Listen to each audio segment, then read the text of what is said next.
Kalau yang kerja kilang boleh turun, kalau yang kerja pejabat boleh turun, kerja bank boleh turun, kerja KTM boleh turun, yang menganggur boleh turun, mak rempit boleh turun, orang politik boleh turun, imam-imam masjid, bilal-bilal surau boleh turun. Kenapa pelajar tak boleh turun?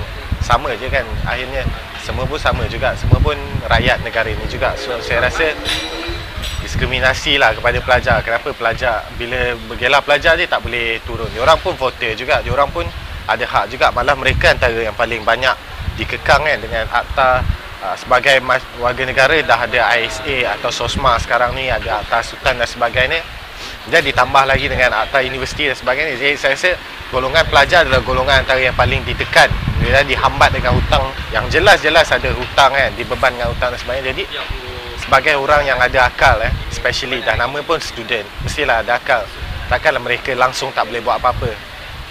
Jadi saya rasa argumen-argumen yang bising kenapalah pelajar ni nak turun semua ni invalid lah. Mereka adalah orang yang sama macam orang lain yang turun.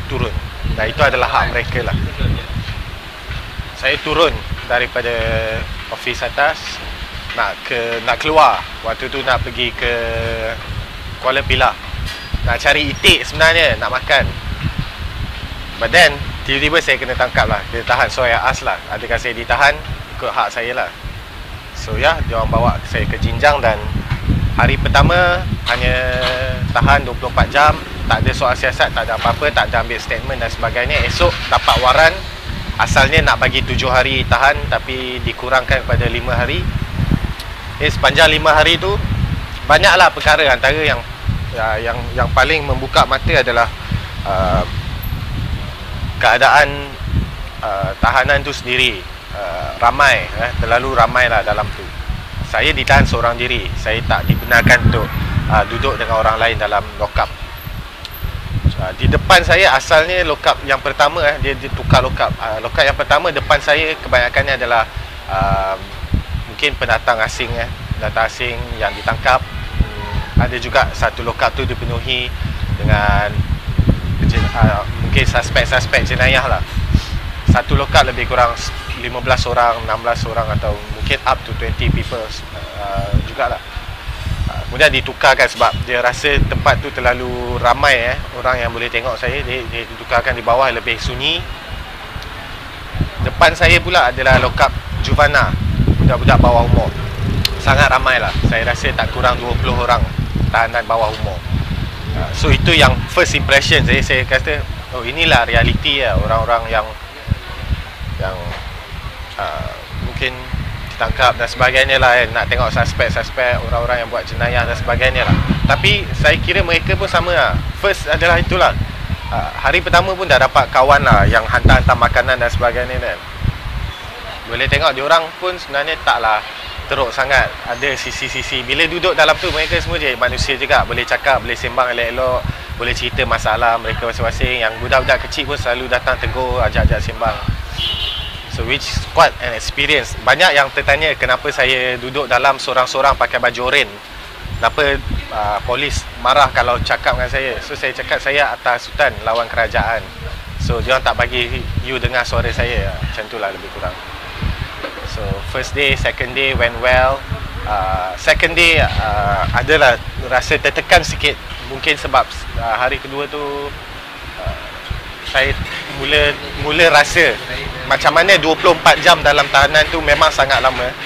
So saya boleh bayangkan lagi beberapa 24 kali 5 jam lagi 5 kali lagi.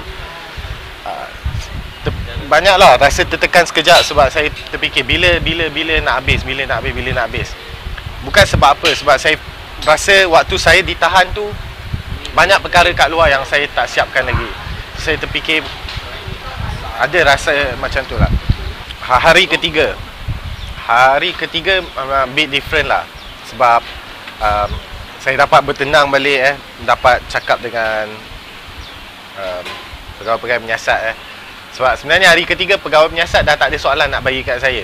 Jadi kebanyakannya diorang hanya ajak saya untuk bual lah, nak kenal dan sebagainya. Jadi saya boleh cerita semua masalah saya. Saya boleh cerita saya kecil-kecil, apa yang bentuk saya lah. Selagi mana yang saya faham, selagi mana dia tak menyusahkan saya lah, saya boleh cakap sebab saya dah janji bagi kerjasama.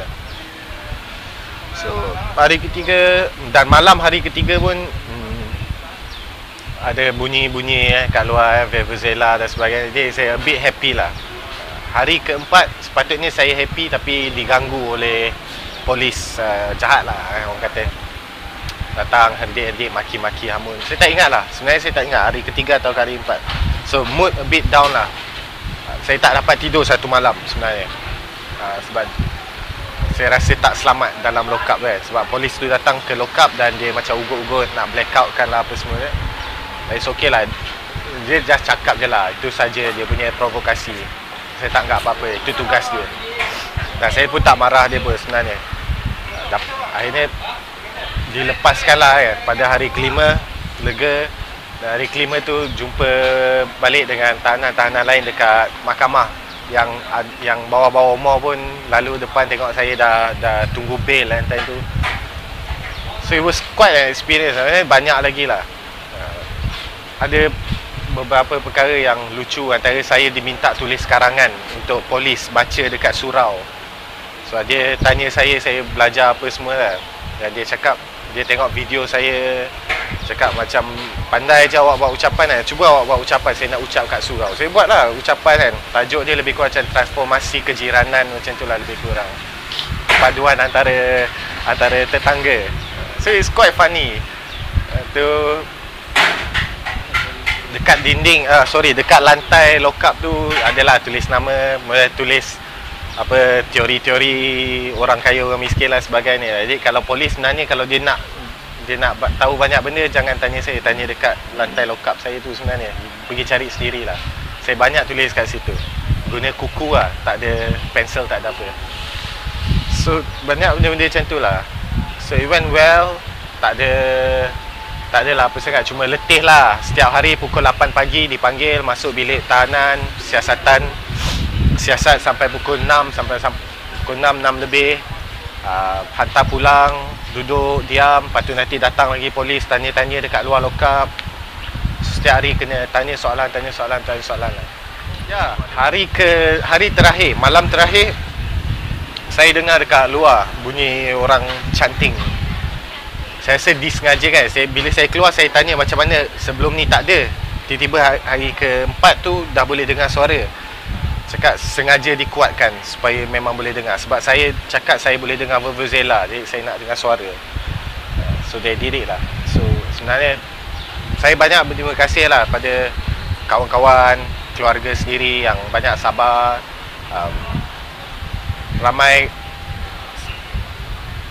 ibu bapa, especially ibu bapa lah, parents, moms especially. Saya teringat hari ketiga peguam dan ayah saya datang lawat.